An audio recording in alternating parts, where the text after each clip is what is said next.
I still remember that night. The stars seemed to burn brighter than they ever had before. The town was overflowing with people. Roman orders had sent everyone scrambling, and our inn had filled quickly.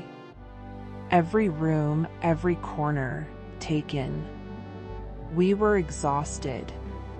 My husband and I had turned away more families than I could count that day. And then they came. A young man, no older than my own son had been before the fever took him, and with him, a girl, barely a woman, her face pale, her body trembling. She was pregnant, so very pregnant. Ready to give birth any moment.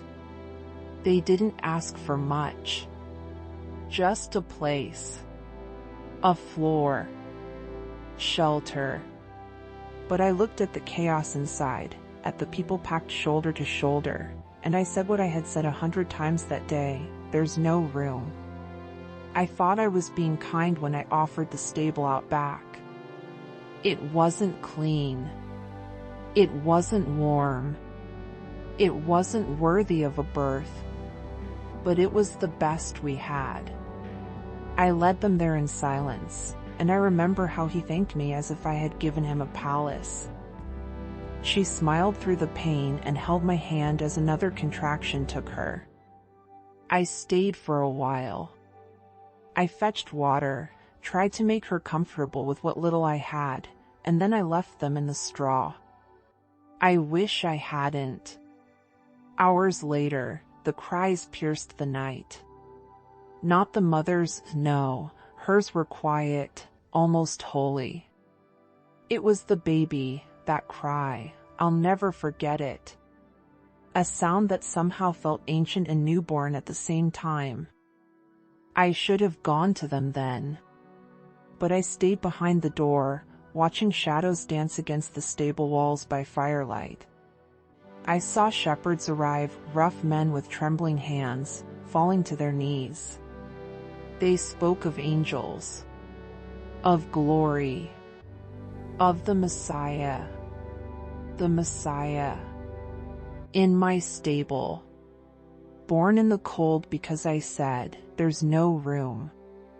How do you live with that? Years passed. The boy grew.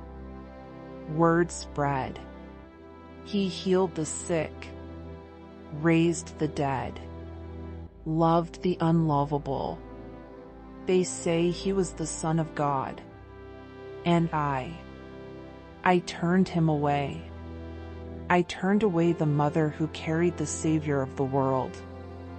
Some nights, I sit alone and wonder, if I had made room in the inn, would he have cried under our roof?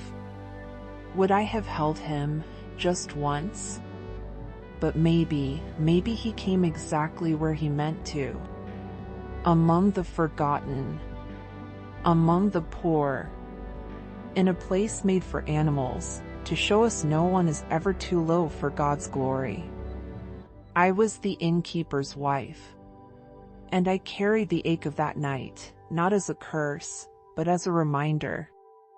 Never again will I turn away someone in need. Because you never know who you're turning away.